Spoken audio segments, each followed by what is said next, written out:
Baik saudara, kita ke Sarawak. Antara tumpuan berita ialah berkaitan komitmen kerajaan mempertingkat kemahiran komunikasi untuk berurusan dengan golongan OKU dan dalam masa yang sama menyantuni golongan ini. Perincian lanjut kita bersama Bu Mawin. Silakan Bu Mawin. Ya dia. Usaha itu juga untuk meningkatkan kelancaran berurusan dengan golongan OKU. Tapi sebelum itu kita ke berita utama. Penganjuran Simposium Penyakit Aquakultur di Asia ke-11 DAA11 adalah peluang untuk mempercepat pengurusan kesihatan haiwan akuatik dalam menyokong pembangunan sektor aquakultur serantau dan antarabangsa. Menteri Pertanian dan Industri Makanan MAFI, Datuk Seri Ronald Kiandi memberitahu simposium tersebut merupakan salah satu acara saintifik terbesar mengenai penyelidikan, diagnostik dan perkhidmatan kesihatan haiwan akuatik dalam aquakultur Asia. Datuk Seri Ronald menjelaskan menerusi simposium itu lebih 300 peserta secara fizikal dan maya dapat memperoleh maklumat terkini mengenai teknologi dan inovasi dalam pencegahan, pengurusan dan kawalan penyakit dalam industri aquakultur.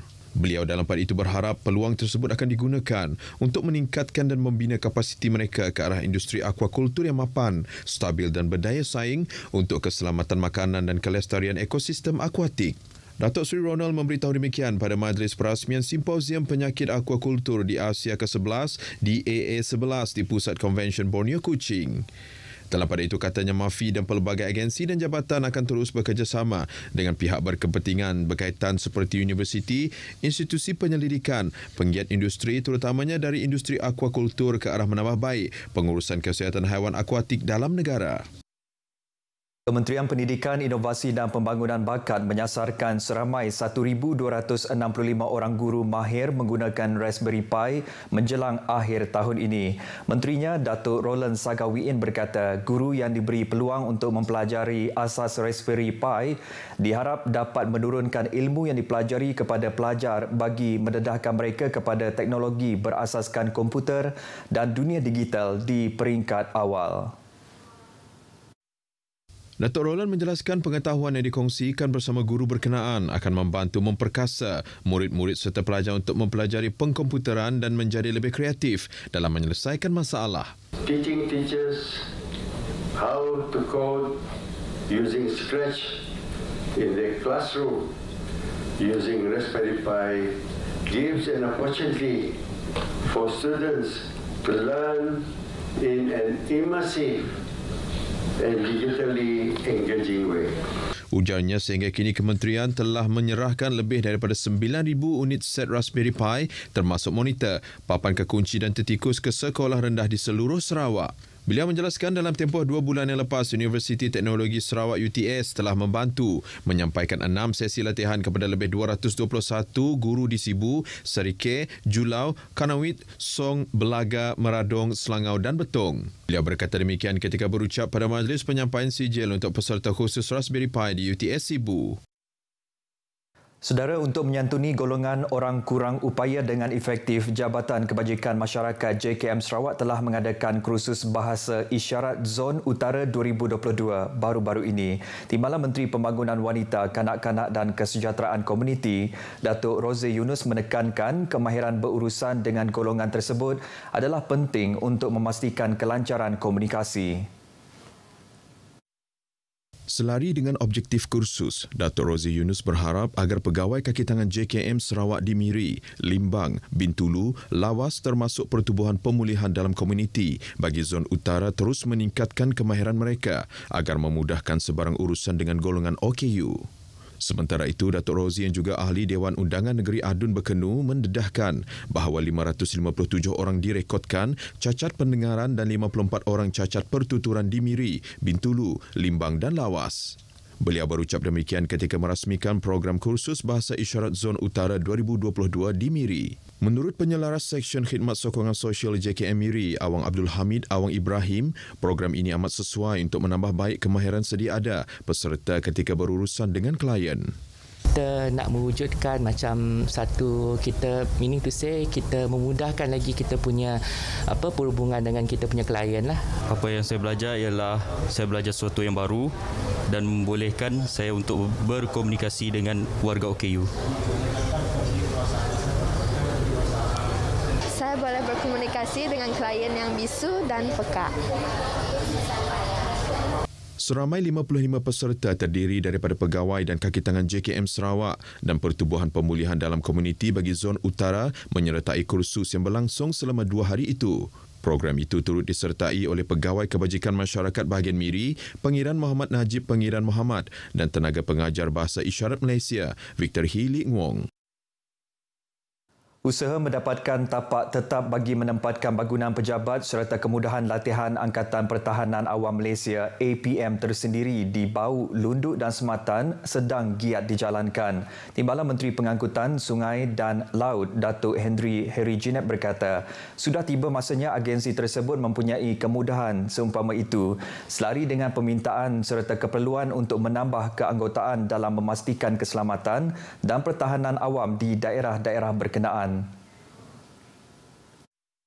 Menyeru kepada pihak kerajaan untuk melihat dengan lebih mempertimbangkan supaya tapak ini diusahakan dan diberikan kepada pihak APM dan pihak APM akan memajukan kepada pihak atasan mereka untuk mendapatkan peruntukan untuk memulakan projek. Beliau berkata demikian kepada RTM selepas merasmikan penutupan latihan dan formasi Bulan Kebangsaan yang ke-65 dan dekad Platinum 70 tahun APM di Bau. Dalam pada itu, Datuk Henry yang juga Ahli Dewan Undangan Negeri Tasik Biru menyifatkan latihan dan formasi yang dilakukan di permukaan Tasik Biru itu sebagai satu inisiatif bijak APM Sarawak dalam menonjolkan fungsinya yang bukan hanya terhad di kawasan pegunungan atau di darat sahaja. Sementara itu, Pengarah Pertahanan Awam Sarawak Abdul Wahab Rahim berkata seramai 69 anggota APM melakukan formasi berkenaan dalam latihan yang dijalankan sepanjang 2 minggu. Sebenarnya latihan-latihan yang dilaksanakan oleh APM ni dia boleh digunakan dalam pelbagai keadaan sebenarnya. Tinggal lagi kita meletakkan dia supaya dia akan jadi they call it quite relevant to dalam apa situasi dan di mana-mana pun tepat. While waiting for bencana kecemasan, kita upgradekan ataupun kita progresskan kita punya kesiapsiagaan ataupun kesiapsiagaan kita. Kumpulan tersebut telah membentuk formasi angka 65 sempena ulang tahun Hari Kebangsaan Malaysia dan angka 70 sempena Hari Ulang Tahun APM.